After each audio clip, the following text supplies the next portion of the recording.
Democrats heard from witnesses who chose to stand against Donald Trump's threats and intimidation. Brian Crosswell, who resigned from the Justice Department when he was instructed to dismiss the bribery case against New York City Mayor Eric Adams, said this.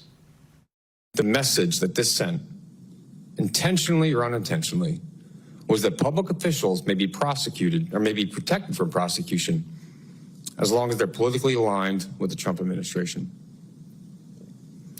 In a properly functioning justice system, any public official wishing to avoid prison has to live by one rule of thumb: obey our nation's laws.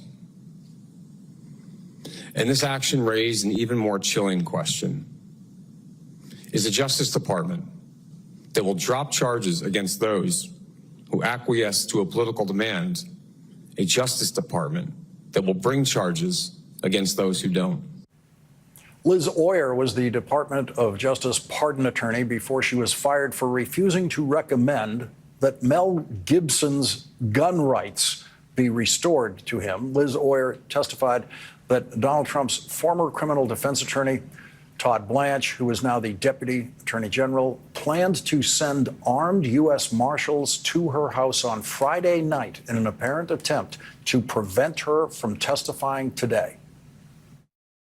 I learned that the Deputy Attorney General's office had directed the Department of Security and Emergency Planning Service to send 2 armed Special Deputy U.S. Marshals to my home to serve me with a letter.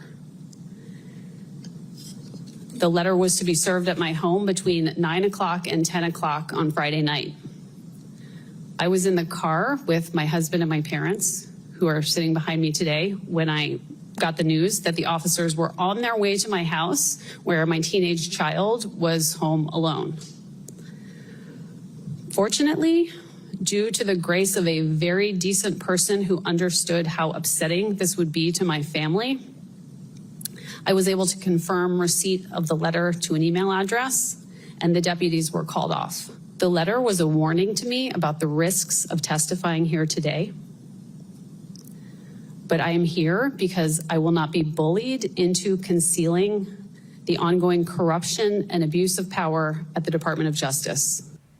Rachel Cohen resigned from the law firm Skadden Arps after the firm entered into a settlement agreement with Donald Trump that would allow the firm to continue to practice law in Washington, D.C. and not be barred from federal buildings.